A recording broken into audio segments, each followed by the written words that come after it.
The Game Day Broadcast Network is proud to present Baseball Media Day.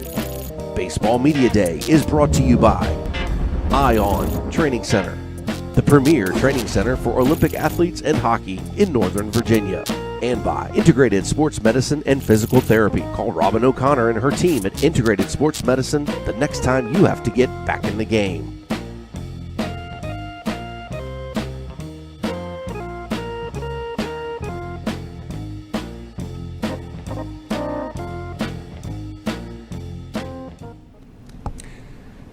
Hi, I'm Billy Emerson. I'm head coach at St. Paul VI Catholic High School in Chantilly, Virginia. Pleasure to be here. Some of the things that I had been asked about. First, a recap of our season last year in 2023. We reached the WCAC semifinal against a very good St. John's team, and we lost that. It was a 3-game series. We lost that series 2-1. And we reached the state semifinal in the Virginia Independent Schools Athletic Association. Lost to Benedictine, another really good team. A couple of teams that have been nationally ranked teams. St. John's, I think, was 30-1 last year, and Benedictine won 20-some games as well. So some good clubs that we fell to there in the end. Season was a whirlwind, as it always is. We jammed 32 games into 70 days. 6 of those were playoff games. We had 24 games against opponents with a winning record. We had 13 games against an opponent with 20 or more wins. And we had the number 1 rated strength of schedule in Virginia and in the D.C. metro area.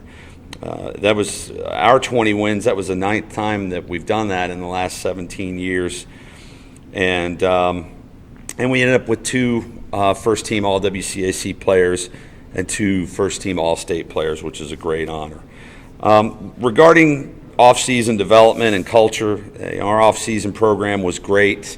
We are blessed with incredible facilities at Paul VI, and as long as the weather's decent, we have the ability to get outside on our turf and in our batting cages almost year-round. Again, depending on that weather, and. We also get in the weight room quite a bit. We do speed work, and we give our guys a little bit of flexibility to do some things on their own. So a typical week for us in the off season, in the wintertime, we are out on the field on the weekend. We get in the weight room also a couple of times a week, and we do pitchers and catchers meetings. We do some other meetings, strategical stuff, and then we give our guys a 2 or 3 day period where if they're training somewhere else, they're working with a hitting guy, stuff like that they have the opportunity to do that. We used to try to jam 30 guys in a couple cages and try to get work done in an hour like that, and we've just found that this works better. So great off-season workout, good energy from our guys at both levels, and also guys got some the opportunity to get some stuff done on their own. In terms of our culture, we're a Catholic school. We have that common faith, and we're all followers of Jesus Christ. So while we're not perfect, we do strive to live for Him every day, and we strive to honor Him and give Him all glory. So one of our themes at our school this year is to live in communion, and we try to live in communion as a team. Coming back, senior class. Boy, we got a lot. We got 12 seniors. We're a very senior-heavy team, very experienced team. 5 of those guys have been on the varsity for 4 years. So we've kind of been young for a few years, building up to this moment. We have Logan Eisenrich, who is a Virginia Tech commit pitcher. Unfortunately, had an elbow surgery, so he's not going to be able to pitch for us this year. But he's doing some other things with us. Doing some analytics work really with our pitching staff, and I think that'll help him become better when he moves on to the next level. Maddox Flatt is a returning senior. Maddox is a bit of a Swiss Army knife type of guy. He can catch, he can pitch, he can play the infield, he can play the outfield. Good left-handed stick, and he's committed to Eastern Mennonite University. Ryan Henson is another senior returner, a third baseman. A right-handed pitcher, can also play first. and Ryan is committed to Mary Washington. Nate Hoskins plays third base and second base for us, another senior returner. Nate is making his school decision. He was also our quarterback of our football team, and Nate is got an offer from a couple of different Division III schools, and he's trying to make his decision on what he's going to do in college, and he may end up playing both football and baseball, which is pretty cool. Giacomo Dredge is another returning senior, another two-sport guy. Was a running back on our football team, plays the outfield for us, and also is one of our catchers. And we've got some pretty good depth there, and he's part of the reason why. Gavin Keller is a returning senior as well, returning starter in our outfield. One of our better hitters last year as well. Just seems to always find a way to put the ball in play and get on base. Luke Kruger is a returning senior, and I got quite a long list here, and we're a little more than halfway through these seniors. Luke is an outstanding defensive first baseman. Got some power. Hit one of the first home runs out of our big ballpark at PVI last year for us. Cam Lazama is a returning outfielder as well. Cam also a base running specialist for us. Great speed, great base running instincts, and along with being part of our outfield, we use him a lot in that courtesy runner and pinch runner role. Alex Peltier is our center fielder. Alex is a East Carolina commit. Alex is getting some attention from Major League Scouts. He's been invited to a lot of workouts throughout the winter. Tremendous speed, power, great arm in the outfield. He can really track it, so the complete package out there. Jake Ramsey is a returning senior pitcher for us. Did a great job as a sophomore on our JV team, was one of the best guys that year on that team. Last year didn't get a ton of opportunities, but we see Jake getting a lot of chances to get on the mound this year. Good command and just a competitor out there. Tyler Russ, returning senior pitcher, first baseman, DH, and he is committed to play at the United States Air Force Academy. Great power at the plate, awesome on the mound. He's an upper 80s guy, and got a great breaking ball, and just another guy that's a super competitor. And then rounding out our senior class, Jackson Soroy, who is committed to the University of Virginia.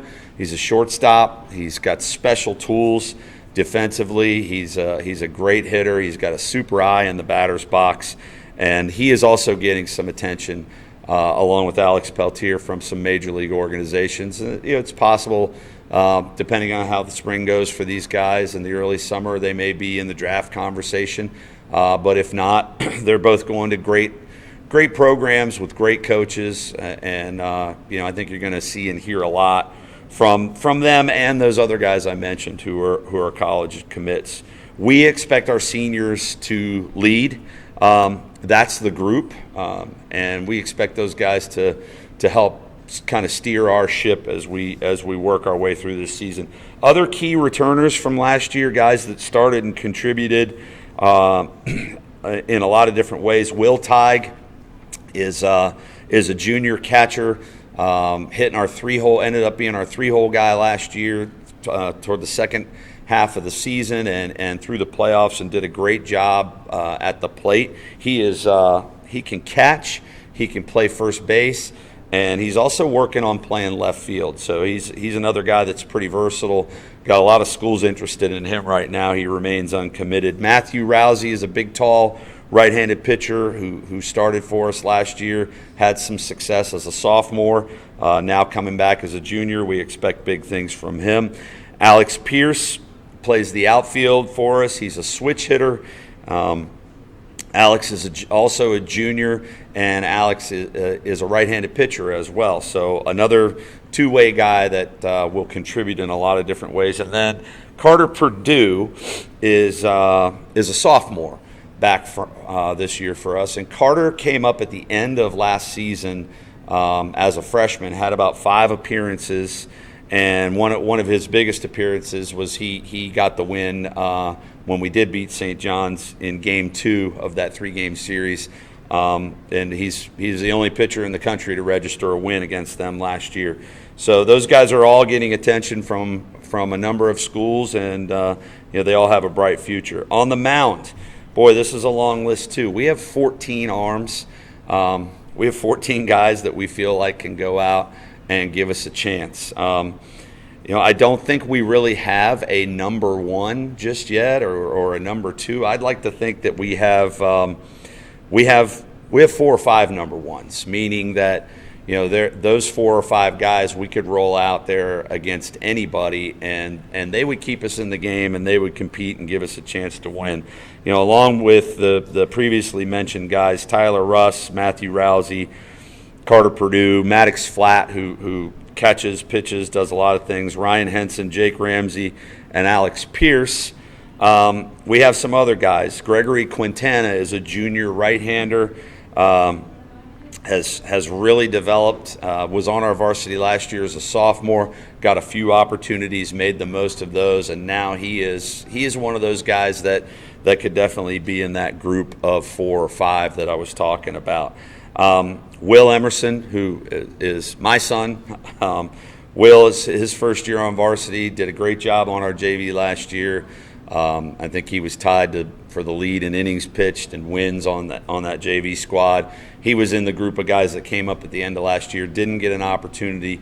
But those guys, all of these guys in our scrimmages so far have, the guys that I've mentioned, have really pitched well, and he's one of those, pounds the zone. We got a variety of styles and deliveries from guys that are hard overhand, 3/4 guys, to sidearm guys, to a left-handed option, which we haven't had in a few years. We haven't had a lefty pitcher at our varsity level in a while.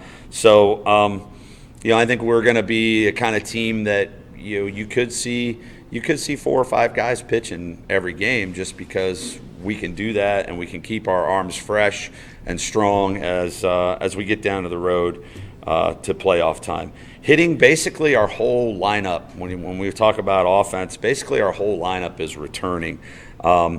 Alex Peltier in the leadoff spot, again, going to East Carolina, great combination of speed and power. Jackson Soroy, who may be one of the best just all-around hitters in the area, the UVA commit, and he's in the 2-hole. We put him in the 2. He could be a 3 or a 4 hitter, because he's a guy that could drive in runs, but we put him in the 2-hole just because he's a good hitter. We want to get him a lot of at-bats. Will Teig returning in the 3-hole. Tyler Russ has been having a great preseason here in all of our scrimmages as well. Usually hits in the 4 spot for us. And then Gavin Keller again returning, along with Ryan Henson, Alex Pierce, and Maddox Flat, all returning as regulars in our lineup. We got some good young guys too that we think are going to contribute, and we're working our way through things in these scrimmages and early practices, figuring out who can do what. And I think we have a lot of depth and options there too in our lineup offensively. And I think we're going to have days where we can start whoever's hot. We can go with the hot hand. We can start offense. And and if we're compromising ourselves defensively a little bit, we could put in some late inning defensive replacements once we've scored some runs and established the lead. Defense, we're very solid up the middle. We got a D1 commit in center field. We got a D1 commit at shortstop. We have tremendous depth behind the plate. We got multiple catchers back there with Maddox Flat leading the way. Maddox defensively probably one of the best catchers in the WCAC last year and in the area. Threw out a ton of guys, and kind of the message was sent, and a lot of teams wouldn't run on him. So that's a good thing to have back there. We got a chance to turn a lot of double plays, talented middle infield guys, just talent all the way around the infield, third base and first base too. Our pitchers have done a great job too, getting better at fielding their positions. So I think that's going to be an advantage for us. And then we got a group of outfielders who can all run, they can all track it. They've all got big arms. So, we got a chance to be a really good defensive team, and all the more reason for our pitchers to go out there, pound the zone, execute competitive pitches, and let the defense play. With regard to exciting young and new players, again, on this team we got 12 seniors, 9 juniors, and 4 sophomores. So we're a pretty experienced group. But we got a few of these juniors that I haven't mentioned coming up we had a very good JV team last year. It was a 17-3 team. So we've got a lot of talent that has come up from that group. Noah Culpepper, who is a junior, is another guy that's a bit of a Swiss Army knife. He catches, he pitches, he can play the infield, he can play the outfield. Jack Burke is a pitcher off of that JV club last year that's up now that had some success down there, one of the better arms that they used. We have a transfer in that came over from Independence High School named Brendan Menke, who's an intriguing prospect on the mound. Was in the upper 80s the other night in one of our scrimmages. And Ryan Minogue, an infielder, junior infielder who he can play second, he can play short, left-handed stick, and is battling back from an injury, but he'll be a good option to have when he gets healthy. And then along with those guys, the 4 sophomores we have, again, I mentioned Purdue as a pitcher and a chance to be a big-time pitcher again this year as he was at the end of last year. We have Ryan Vaxmonsky also, who's a left-handed stick, a great defensive first baseman, a lot of power at the plate, and a left-handed pitcher as well. He's our left-handed option out of the pen.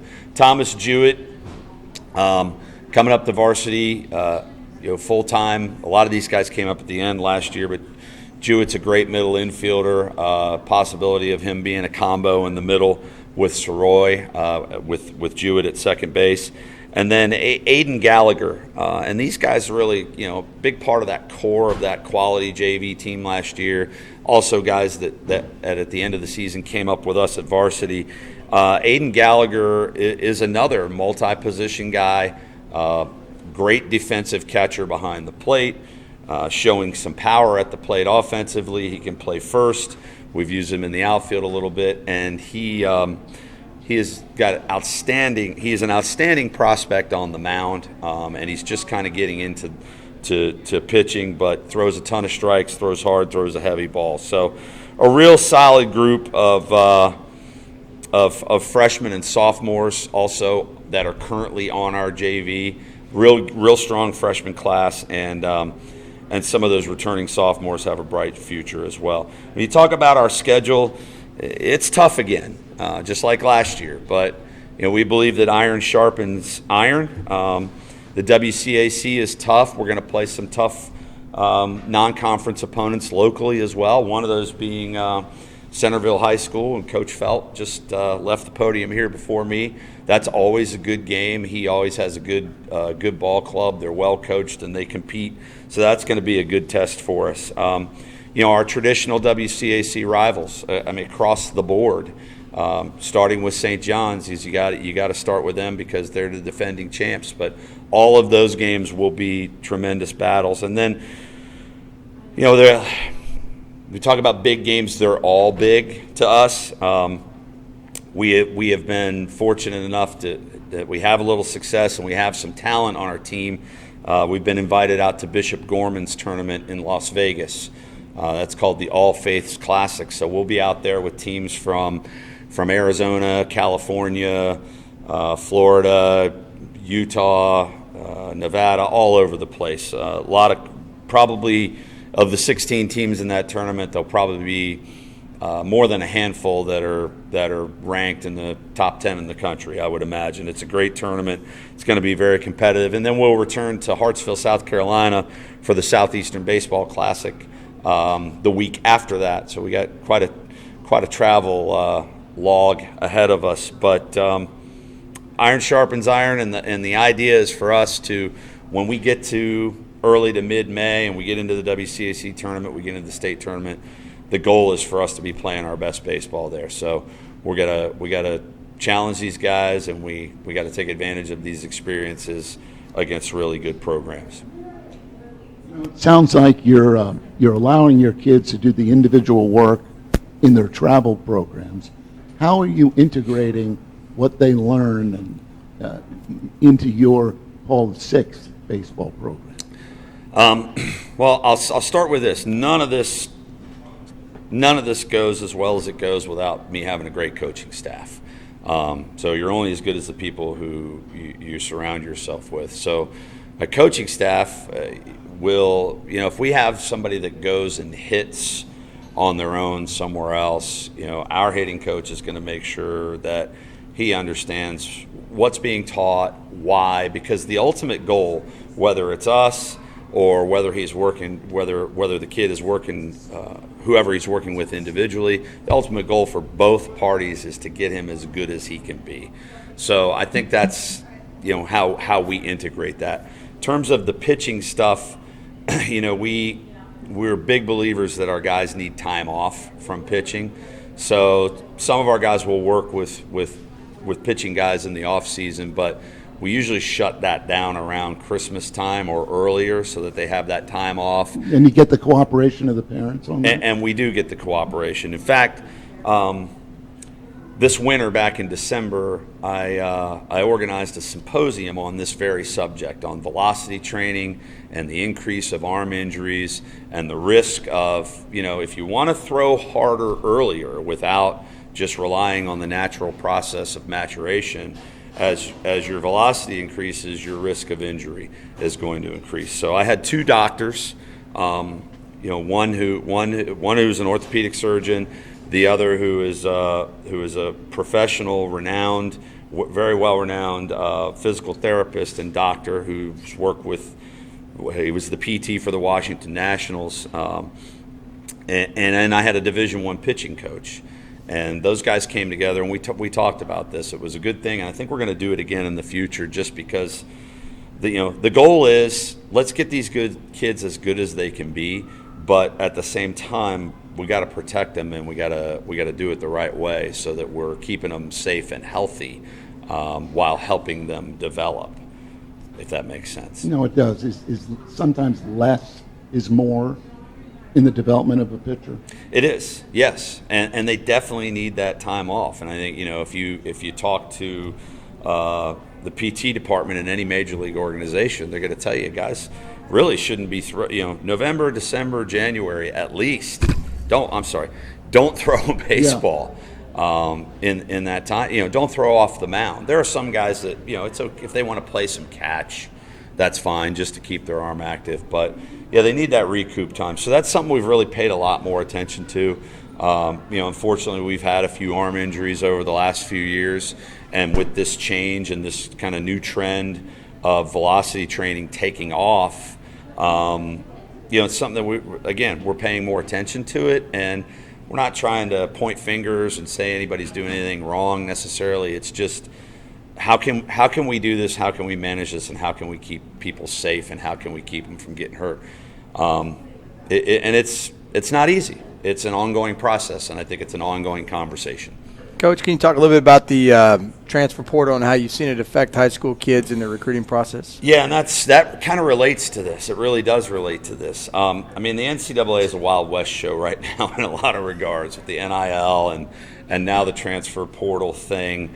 Obviously college coaches, the goal for them to put meat on their table is to win games. So if they can get a more experienced guy that they think will fit right away versus recruiting a high school kid, that has now become a factor in high school recruiting. And I don't think the college coaches like it, a lot of them. I think actually they hate it, but it's the world that they live in. So it's what they have to do. The other part of this is exactly what we were just talking about, that baseball, outside of high school baseball in a lot of regards, and I'm sure you've had several other coaches share this same sentiment, baseball has become about how hard can you throw it and how far can you hit it. And there's no regard for any of the finer nuances of the game.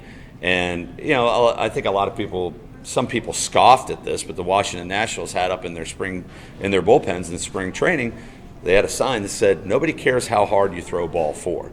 And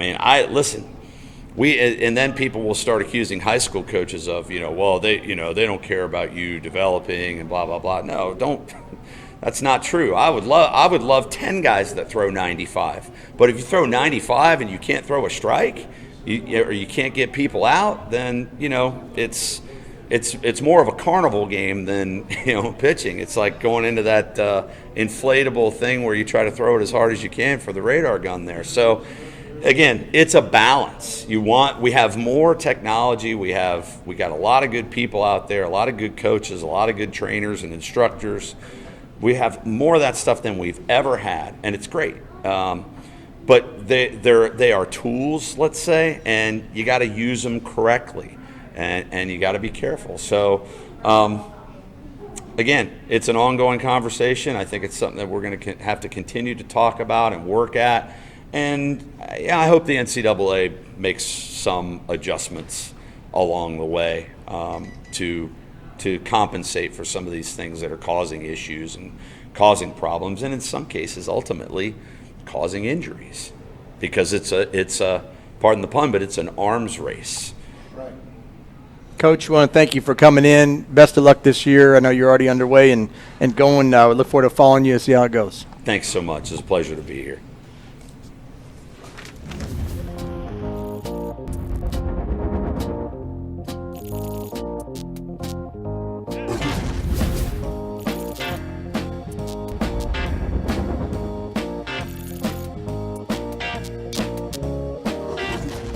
The Game Day Broadcast Network is proud to present Baseball Media Day. Baseball Media Day is brought to you by ION Training Center, the premier training center for Olympic athletes and hockey in Northern Virginia, and by Integrated Sports Medicine and Physical Therapy. Call Robin O'Connor and her team at Integrated Sports Medicine the next time you have to get back in the game.